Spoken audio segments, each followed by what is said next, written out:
കച്ചറകൾ ഉണ്ടാവും, അവിടെ അന്തസ് ഉണ്ടാവും, അവിടെ അന്തസ് നഷ്ടപ്പെടുന്ന കാര്യങ്ങൾ ഉണ്ടാവും, അവിടെ സന്തോഷവും ഉണ്ടാവും, വെറുപ്പും ഉണ്ടാവും. ചിലപ്പോൾ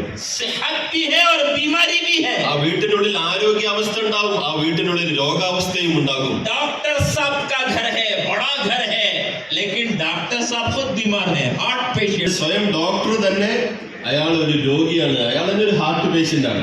और दुनिया के इन घरों में जिंदगी भी है और मौत भी है. ദുനിയാവിലുള്ള എല്ലാ വീടുകളിലും ജീവിതവുമുണ്ട്, ആ വീടുകളിൽ മരണവും നടക്കാറുണ്ട്.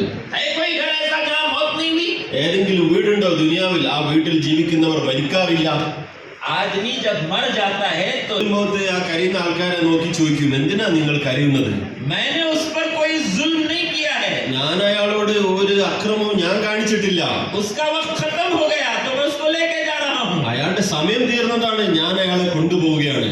उस वक्त तक इस घर में आता रहूंगा जब तक एक भी जानदार बाकी रहेगा. ഞാൻ ഈ വീട്ടിൽ തിരികെ വന്നുകൊണ്ടേയിരിക്കും.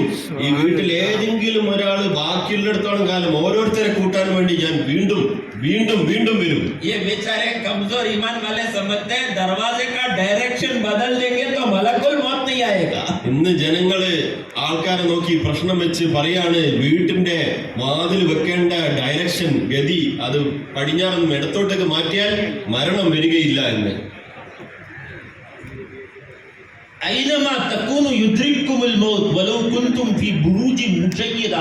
अल्लाह ताला कहते हैं तुम ऐसे किले में, फोर्ट के अंदर जाकर छुप जाओ जिसके अंदर जाने का कोई रास्ता नहीं है, वहां भी मौत आकर के रहेगी. അള്ളാഹു ഖുർആനിൽ പറയുന്നു, അതിന്റെ ആശയം ഇപ്രകാരമാണ്: നീ എത്ര വലിയ സുരക്ഷിതമായ കോട്ടയിൽ കയറി ഒളിച്ചാലും ശരി, മരണം നിന്നെ വന്ന് പിടികൂടുക തന്നെ ചെയ്യും, നിനക്ക് ഒരിക്കലും രക്ഷപ്പെടാൻ സാധിക്കുകയില്ല.